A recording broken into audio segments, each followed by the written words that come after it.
Hello students, you are most welcome to my chemistry class through Chemistry My Dream। ये जो chapter 2 है electrochemistry, वो आज first class होगा इसका, है ना। इसके पहले हमने ख़त्म किया है सॉल्यूशन, है ना। सॉल्यूशन में जो भी थ्योरेटिकल कंटेंट था वो प्लस न्यूमेरिकल्स, है ना। खास करके जो एनसीईआरटी न्यूमेरिकल्स जो काफ़ी इम्पोर्टेंट न्यूमेरिकल्स होते हैं वो हमने कुछ कराया आपको। बाकी हमने इतने फॉर्मूले उसमें डिराइव किए थे सॉल्यूशन चैप्टर में। मैंने आपको बताया था कि सारे फॉर्मूले पर कम से कम एक एक दो दो सम बना लें, इसके बाद फिर अपना प्रैक्टिस करते रहें। तो आज जो हमारा सेकेंड चैप्टर है वो इलेक्ट्रोकेमिस्ट्री शुरू होगा, और इलेक्ट्रोकेमिस्ट्री उतना ही इम्पॉर्टेंट फिजिकल केमिस्ट्री का पार्ट है, जिसका टॉपिक आज का केवल होगा electrodes, electrolytes, electrode potential, electrochemical cell, electrolytic cell and cell reaction. ये मेन इसमें जो है आज का टॉपिक होगा। ऐसे तो टॉपिक और भी है, लेकिन आज के लिए इतना तक हम लोग क्या करेंगे, डिस्कस करेंगे। लेकिन जैसे ही हम स्टार्ट करेंगे इलेक्ट्रोड्स, इलेक्ट्रोलाइट, इलेक्ट्रोड पोटेंशियल, जो कुछ भी हमने कंटेंट लिखा है टॉपिक्स में, वो तो मैं शुरू करूंगा ही। सबसे पहले मैं ये देख लूं कि भाई ये इलेक्ट्रोकेमिस्ट्री जो चैप्टर बना हुआ है इसका मतलब क्या होता है। तो कहता है कि electrochemistry is a branch of chemistry which mainly deals with interconversion of chemical energy and electrical energy। इसका मतलब है कि इस चैप्टर में दो ही तरह का एनर्जी हमको ज्यादा पढ़ना है। क्या क्या भाई? केमिकल एनर्जी और इलेक्ट्रिकल एनर्जी, और दोनों में इंटर कन्वर्सन भी, मतलब केमिकल एनर्जी का कन्वर्सन इलेक्ट्रिकल एनर्जी में और इलेक्ट्रिकल एनर्जी का कन्वर्सन केमिकल एनर्जी में होगा सर्टेन डिवाइस के थ्रू।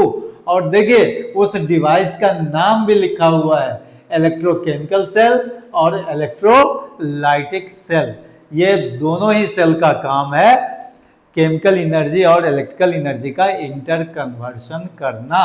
तो ये मैं आपको सबसे पहले लिए चलता हूं कि इलेक्ट्रोड्स क्या होता है। तो देखिए यहां पर इलेक्ट्रोड्स, अब कोई भी अगर आपसे पूछ दे, आप तो काफी सुने कि इलेक्ट्रोड्स क्या होता है, एनोड होता है, कैथोड होता है। कभी कभी कोई बोलते हैं कि भाई इलेक्ट्रोड पॉजिटिव होता है, इलेक्ट्रोड नेगेटिव होता है, एनोड पॉजिटिव, एनोड नेगेटिव। मतलब इलेक्ट्रोड्स के बारे में ये सारी जानकारियां आपको पहले से है, लेकिन जैसे ही आप 11-12 में आ जाते हैं तो इलेक्ट्रोड्स के लिए एक परफेक्ट डेफिनेशन आपको चाहिए, और उसको आइडेंटिफाई करने का तरीका भी मालूम होना चाहिए। नहीं तो कभी कभी जब क्वेश्चन पूछा जाता है कि भाई कैथोड क्या होता है, तो आप सीधे बोलते हैं कि the negatively charge plate is cathode. कोई बोल देते हैं आपके दोस्त positively charge electrode is called cathode. कहने का मतलब कभी कैथोड को आप पॉजिटिव बोलते हैं, कभी निगेटिव बोलते हैं, कभी एनोड को पॉजिटिव बोलते हैं, कभी निगेटिव बोलते हैं। ये कंफ्यूजन आपका चलता रहता है। तो उसी कंफ्यूजन को दूर करने के लिए आज मैं आपसे उस पॉइंट को शेयर करूंगा, जहां फिर आपको उसके बाद जानने के बाद कहीं कोई कंफ्यूजन नहीं रह जाएगा। एनोड को आप एनोड ही बोलेंगे, कैथोड को आप कैथोड ही बोलेंगे। तो सबसे पहले ये इलेक्ट्रोड्स जो लिखा हुआ है इसका एक छोटा सा डेफिनेशन दिमाग में बैठा लेते हैं। वो कहता है कि कंडक्टिंग मटेरियल। अब देखिए इलेक्ट्रोड्स जब भी होगा तो क्या होगा, कंडक्टिंग मटेरियल होगा। अब कंडक्टिंग मटेरियल का मतलब आप तो सब जानते हैं कि भाई गुड कंडक्टर ऑफ इलेक्ट्रिसिटी होगा, तभी जाकर के उसको हम इलेक्ट्रोड बनाएंगे। ठीक है, आप जानते हैं कि गैसेस क्या होता है, बैड कंडक्टर्स ऑफ इलेक्ट्रिसिटी। तो गैस को अगर हम आपको इलेक्ट्रोड की तरह ट्रीट करेंगे तो वहां पर हमको कोई कंडक्टिंग मटेरियल उसके साथ, कोई इनर्ट मेटल उसके साथ हम लोगों को लेना पड़ता है। और इनर्ट मेटल्स में क्या क्या आता है, जैसे प्लेटिनम आ गया, गोल्ड आ गया, है ना, सिल्वर भी कहीं कहीं यूज होता है, लेकिन ज्यादातर हम लोग गोल्ड और प्लेटिनम यूज करते हैं गैसियस इलेक्ट्रोड के केस में। तो ये सब तो हम लोग बात करते ही हैं, लेकिन सबसे पहले ये देखिए कि ये क्या होना चाहिए भाई, कंडक्टिंग मटेरियल होना चाहिए। और फिर ये किस काम के लिए होगा, conducting material for discharging ions. ये डिस्चार्जिंग आयंस का मतलब क्या हुआ, डिस्चार्जिंग आयंस आप जानते हैं कि आयंस जो होता है वो इलेक्ट्रिकली चार्ज होता है, कैटाइन होता है, एनाइन होता है। तो कहता है उसको डिस्चार्ज करने के लिए, कहने का मतलब उस पर जो चार्ज है वो खत्म हो जाएगा और वो वहां पर डिपॉजिट हो जाएगा, कहाँ, इलेक्ट्रोड पर, चाहे वो एनोड पर हो या फिर कैथोड पर हो, अपने नेचर के हिसाब से वहां डिपॉजिट हो जाएगा। तो conducting material at which ions get discharge, या फिर conducting material for discharging ions, तो इसको हम लोग बोलते हैं इलेक्ट्रोड्स।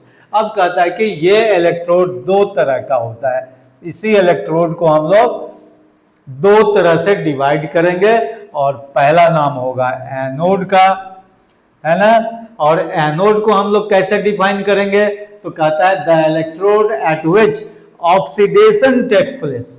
तो हम लोग इसको प्रोसेस से बोलेंगे, यहां क्या होगा, ऑक्सीडेशन टेक्स प्लेस या ऑक्सीडेशन अकर्स भी बोल सकते हैं, है ना। तो एनोड जब भी होगा तो वहां पर क्या होगा, बतलाइए, ऑक्सीडेशन होगा। उसी तरह से दूसरा होगा कैथोड, और कैथोड पर हमेशा क्या होगा, रिडक्शन होगा। यहां लिखेंगे रिडक्शन टेक्स प्लेस, ठीक है। तो कैथोड पर रिडक्शन से पहचानेंगे, जहां रिडक्शन होगा जिस इलेक्ट्रोड पर वो कैथोड हो जाएगा, जिस इलेक्ट्रोड पर ऑक्सीडेशन होगा वो क्या बन जाएगा, एनोड हो जाएगा। और हम लोग पॉजिटिव निगेटिव से इसको आइडेंटिफाई नहीं कर सकते, क्यों, क्योंकि एनोड निगेटिव भी हो सकता है, पॉजिटिव भी हो सकता है, कैथोड पॉजिटिव भी हो सकता है, निगेटिव भी हो सकता है, जो मैं जस्ट 1 मिनट के बाद आपको वो सब बताऊंगा। और वो बताऊंगा मैं इलेक्ट्रोकेमिकल सेल और इलेक्ट्रोलाइटिक सेल की बात कहेंगे। तो यहीं पर अगर आपको लिखना है तो थोड़ा सा लिख लेंगे। देखिए हम लिख रहे हैं इलेक्ट्रोकेमिकल सेल, इसको हम डिटेल में आपको पढ़ाएंगे, इलेक्ट्रोकेमिकल सेल को डिटेल में पढ़ाएंगे, लेकिन यहां पर हम एनोड के बारे में बता रहे हैं कि इलेक्ट्रोकेमिकल सेल में एनोड पॉजिटिव होता है या निगेटिव होता है। तो यहां देखिए क्या होगा, एनोड जो होगा वो निगेटिव होगा और कैथोड जो होगा वो क्या होगा, पॉजिटिव होगा, है ना। लेकिन फिर भी जब हम लोग ऑक्सीडेशन और रिडक्शन की बात करेंगे तो always oxidation takes place at anode and reduction takes place at cathode, उसमें कहीं कोई बदलाव नहीं होगा। लेकिन वही देखिए, अगर हम लोग यहां पर इलेक्ट्रोलाइटिक सेल ले लेते हैं, इलेक्ट्रोलाइटिक सेल, तो यहां पर फिर से ये क्या हो जाएगा, एनोड और कैथोड का चार्ज बदल जाएगा। यहां एनोड जो होगा ये होगा पॉजिटिव और कैथोड जो होगा वो होगा निगेटिव। तो बताइए एनोड और कैथोड को क्या हम पॉजिटिव और निगेटिव चार्ज से सेटिस्फाई कर सकते हैं क्या, नहीं कर सकते हैं। डिफाइन कर सकते हैं क्या, नहीं। तो इसीलिए उसका प्रॉपर डेफिनेशन जो होगा वो सर्टेन प्रोसेस से होगा, और वो प्रोसेस क्या है, oxidation and reduction. So oxidation always takes place at anode while reduction always takes place at cathode, okay.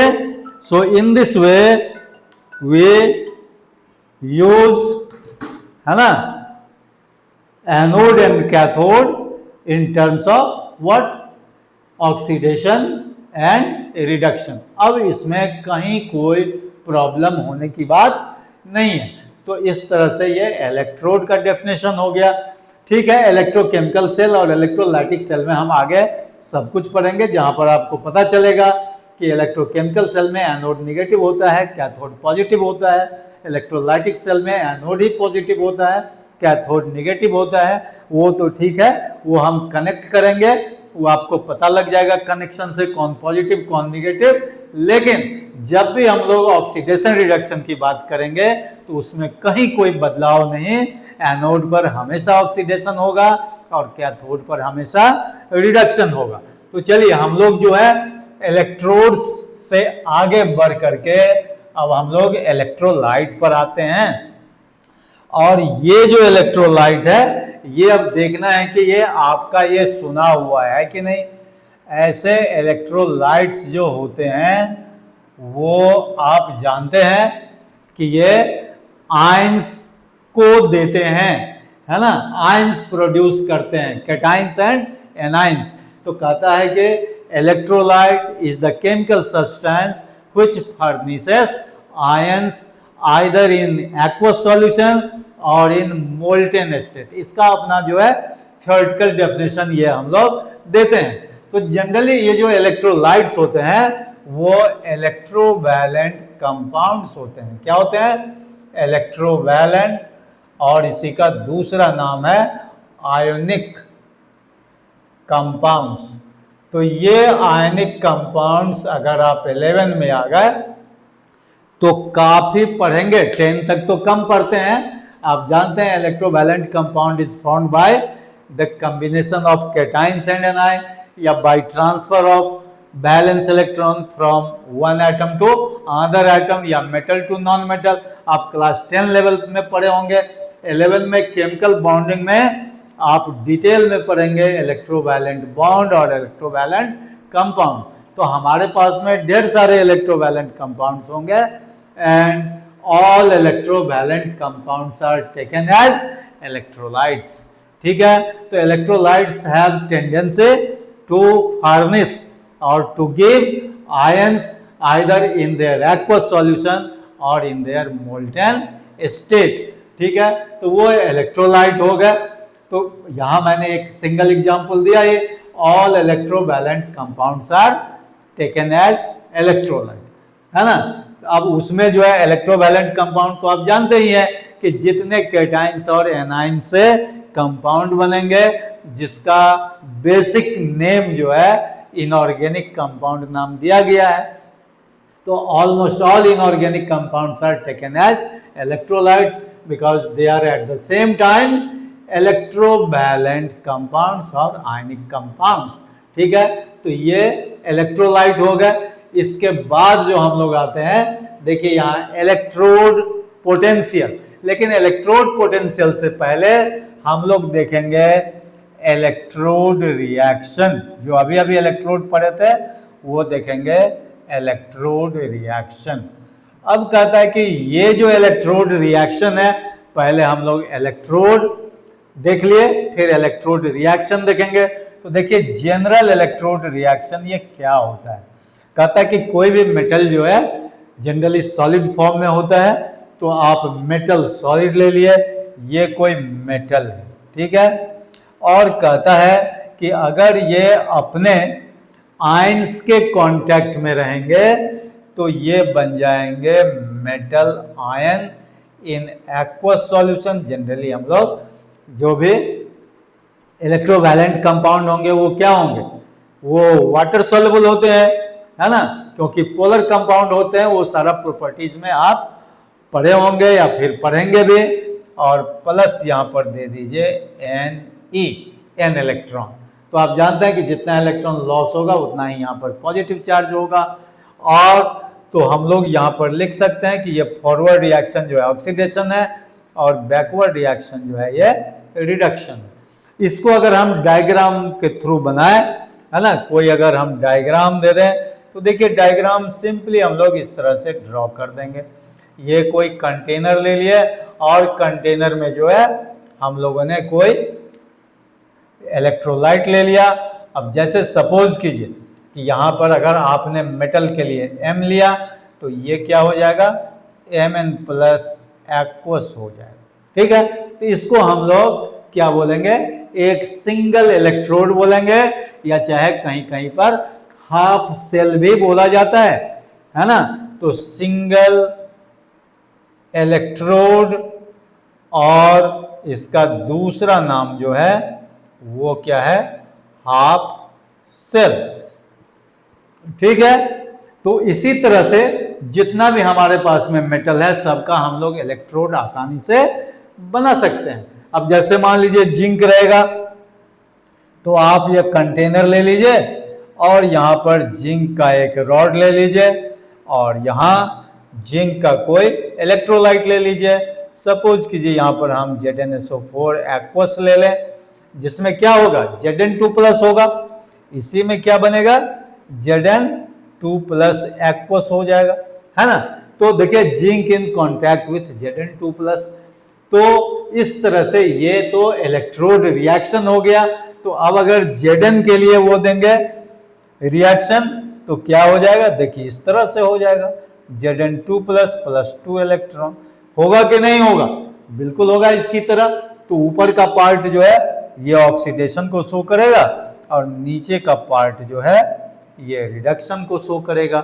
तो कहता है कि अगर ऑक्सीडेशन और रिडक्शन का हम मेजरमेंट करें when a metal is in contact with its ion या with its electrolyte, then we term it as electrode potential। तो उसी में बात होती है कि क्या पोटेंशियल डेवलप किया। तो electrode potential is the tendency of an electrode to be oxidised और reduced when a metal is in contact with its ion या विथ इट्स सॉल्ट सॉल्यूशन, है ना। तो इस तरह से आप जो है इलेक्ट्रोड पोटेंशियल का डेफिनेशन दे सकते हैं, इलेक्ट्रोड रिएक्शन का रिप्रेजेंटेशन दे सकते हैं। तो अब अगर इलेक्ट्रोड पोटेंशियल की बात होगी तो उसका नोटेशन सिंपली हम लोग किससे कर देंगे, E Mn+ in contact with M और E M in contact with Mn+, ये दोनों ही शो करना पड़ेगा। ये देखिए आयन से मेटल बना, that means gain of electron, और गेन ऑफ इलेक्ट्रॉन को रिडक्शन बोलेंगे।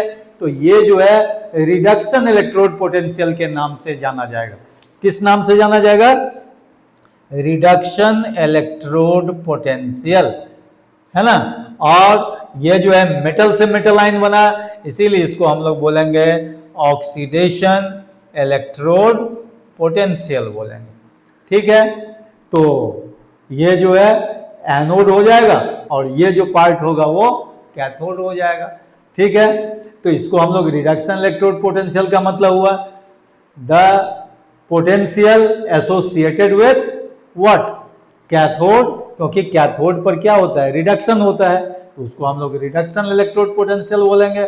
And the potential associated with anode that is called oxidation electrode potential. तो दो तरह का हो गया, एक ऑक्सीडेशन इलेक्ट्रोड पोटेंशियल और दूसरा रिडक्शन इलेक्ट्रोड पोटेंशियल। दोनों का नोटेशन आपने देख लिया। अब दोनों के लिए जो है रिलेशन भी सामने में दिखाई देगा और वो होगा ऑक्सीडेशन इलेक्ट्रोड पोटेंशियल। देखिए जनरल नोटेशन में हम आपको दे देते हैं, इज इक्वल टू होता है माइनस, ये देखिए ऑक्सीडेशन इलेक्ट्रोड पोटेंशियल Mn+, ये रिलेशन होता है दोनों में। रिडक्शन इलेक्ट्रोड पोटेंशियल को अगर ऑक्सीडेशन इलेक्ट्रोड पोटेंशियल में हम कन्वर्ट करेंगे तो साइन क्या कर देना है, चेंज कर देना है।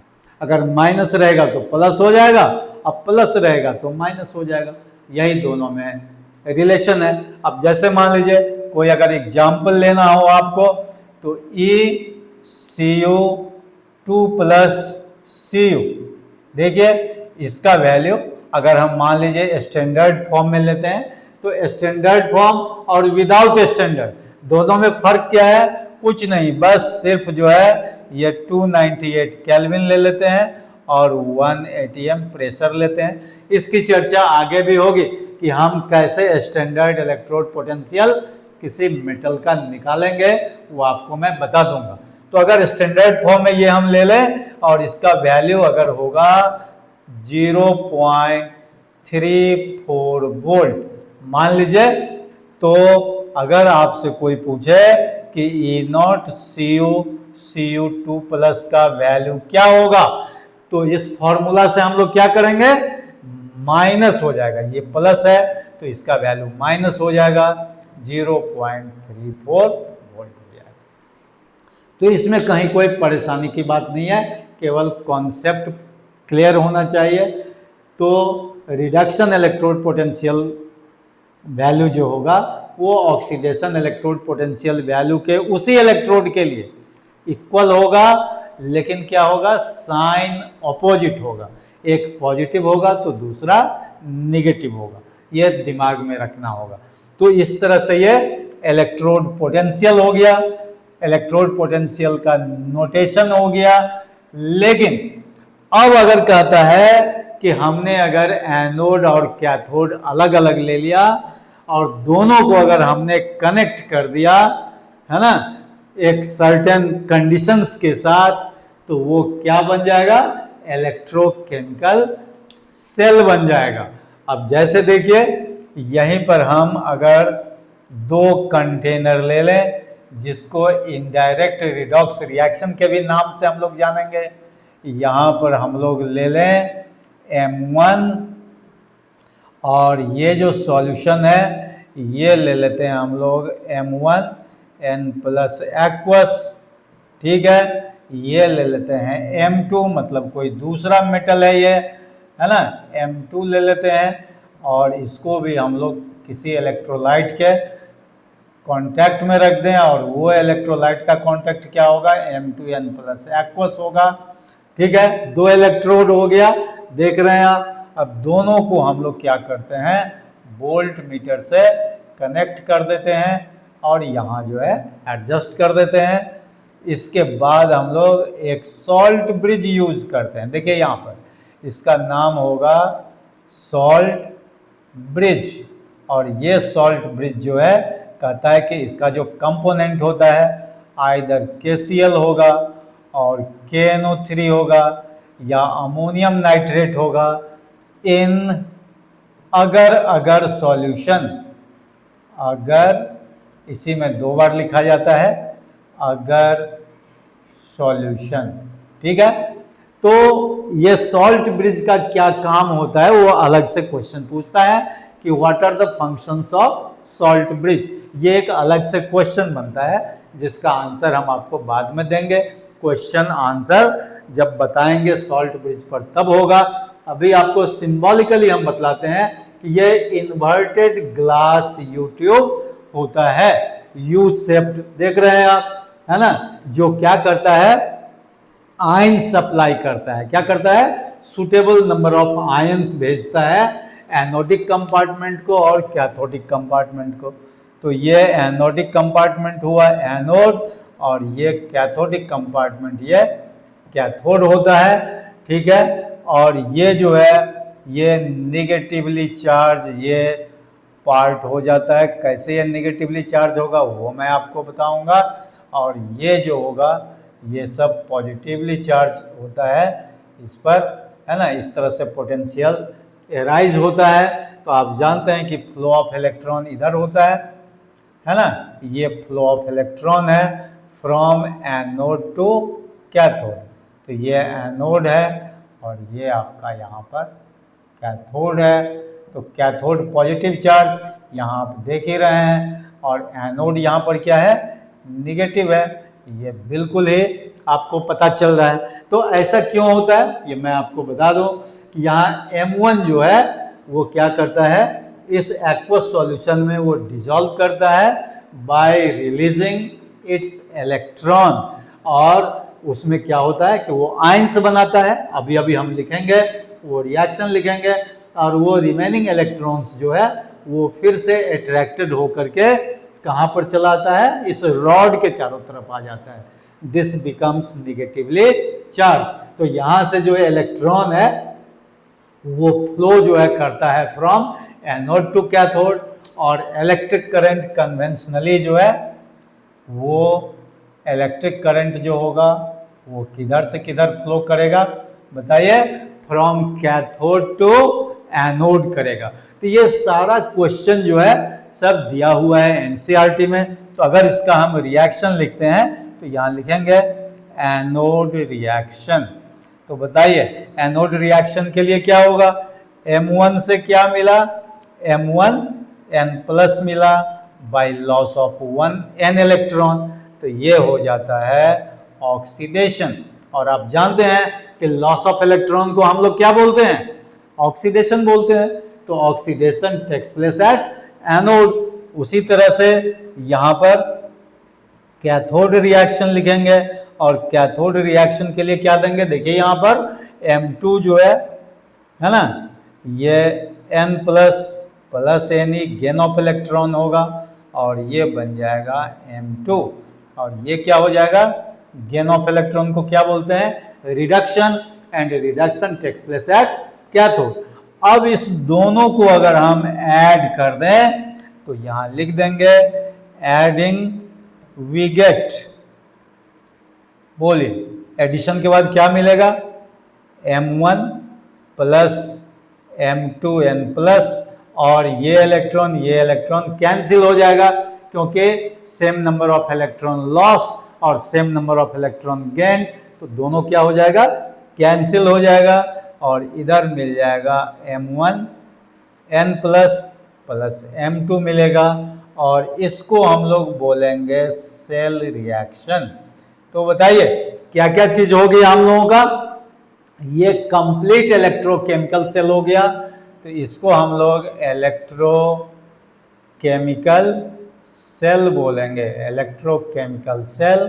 और इसी का दूसरा नाम क्या है, गैल्वेनिक सेल। किस नाम से जाना जाता है, गैल्वेनिक सेल के नाम से।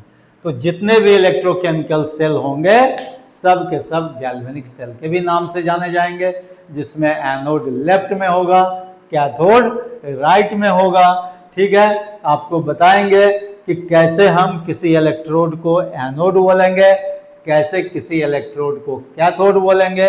उसमें हमारा जो इलेक्ट्रोड पोटेंशियल वैल्यू होगा उसके बेस पर हम सेलेक्ट करेंगे कि which electrode is acting as anode and which one is acting as cathode.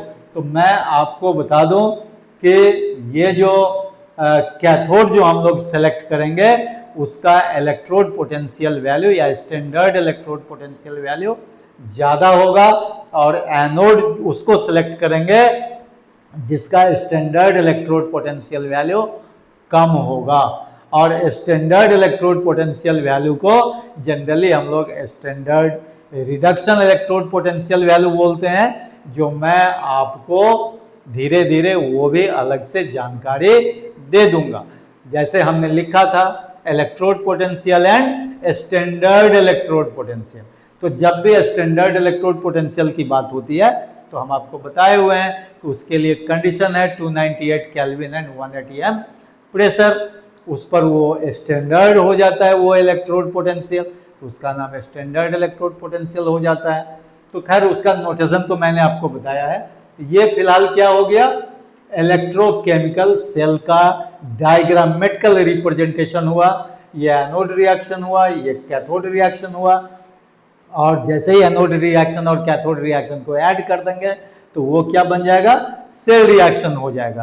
अब इसके जस्ट बाद आता है रिप्रेजेंटेशन ऑफ गैल्वेनिक सेल। तो इसी सेल का रिप्रेजेंटेशन देखिए यहां पर हम लोग लिख लेते हैं सेल रिप्रेजेंटेशन, और जैसे ही सेल रिप्रेजेंटेशन लिखेंगे तो आपका एक पार्ट लगभग कंप्लीट सा हो जाएगा। M1 in contact with M1 N+, इसका कॉन्सेंट्रेशन C1 ले लीजिए। फिर हम लोग सॉल्ट ब्रिज को पैरेलल लाइन से दिखाते हैं, देखिए है ना लिखा हुआ, ये सॉल्ट ब्रिज का काम कर रहा है। इधर कैथोडिक कंपार्टमेंट के लिए M2 N+ लेंगे जिसका कॉन्सेंट्रेशन C2 कर देंगे, and that is in contact with M2। तो ये जनरल मेटल, आप जानते हैं कि 80% ऑफ द एलिमेंट आपका मेटल है, लगभग 100 एलिमेंट तक आपका मेटल है।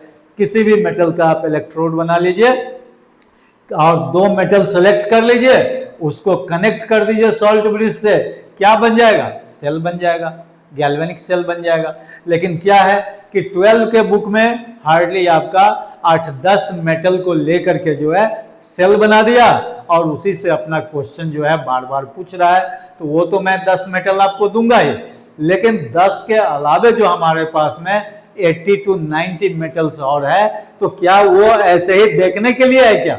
नहीं, उसका भी आप सेल बना सकते हैं, है ना, उसके बैलेंसी के आधार पर आप सेल बना सकते हैं। ये तो निश्चित हो गया ना। ये M1 और M2 जो हमने लिया वो किसी भी दो मेटल के लिए हमने ले लिया हुआ है। तो any two metals can be selected for making galvanic cell. आपके दिमाग में ये नहीं आना चाहिए कि जो सिलेबस में हमारा 10-12 ठो मेटल दिया हुआ है उसी का केवल सेल बना सकते हैं। नहीं, जो आपके बुक में नहीं है उसका भी हम लोग सेल बना सकते हैं, उस मेटल को भी हम लोग सिलेक्ट करके सेल बना सकते हैं। तो इस तरह से आपका सेल रिएक्शन हो गया, anode reaction, cathode reaction and representation of galvanic cell.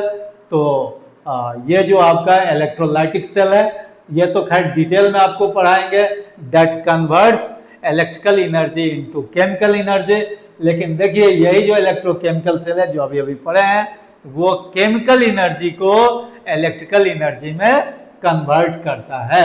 तो आपको बताए ही थे कि इलेक्ट्रोकेमिस्ट्री जो चैप्टर है वो inter conversion of what electrical energy and chemical energy को बताता है, और उसी में इलेक्ट्रोकेमिकल सेल ये हो गया। इलेक्ट्रोलाइटिक सेल की जानकारी आपको बाद में देंगे और सेल रिएक्शन तो हम आपको दे चुके हैं। तो with this we come to an end of this topic. जो हमारा टॉपिक है ये सारा हो गया, ठीक है। और मुझे उम्मीद है कि आप अच्छी तरह समझ गए होंगे। अगर आप हमारे इस लेक्चर को बार बार देखेंगे तो जहाँ कहीं कंफ्यूजन भी होगा वो कंफ्यूजन आपका हमेशा के लिए दूर हो जाएगा। अगर फिर भी कोई कंफ्यूजन होगा तो आप हमारे कमेंट सेक्शन में अपने जो है वो क्वेश्चन पुटअप कीजिए, फिर मैं उसका आंसर दूंगा। और साथ ही साथ इसका जो नोट्स बैकग्राउंड होता है वो भी मैं कोशिश करूंगा कि अपने इस केमिस्ट्री माय ड्रीम में वो इन्वॉल्व करूं। नोट्स भी मैं टाइम टू टाइम सेंड करूंगा। एंड आई होप कि विथ केमिस्ट्री माय ड्रीम से आप अपने ड्रीम को पूरा करेंगे। Thank you, all the best.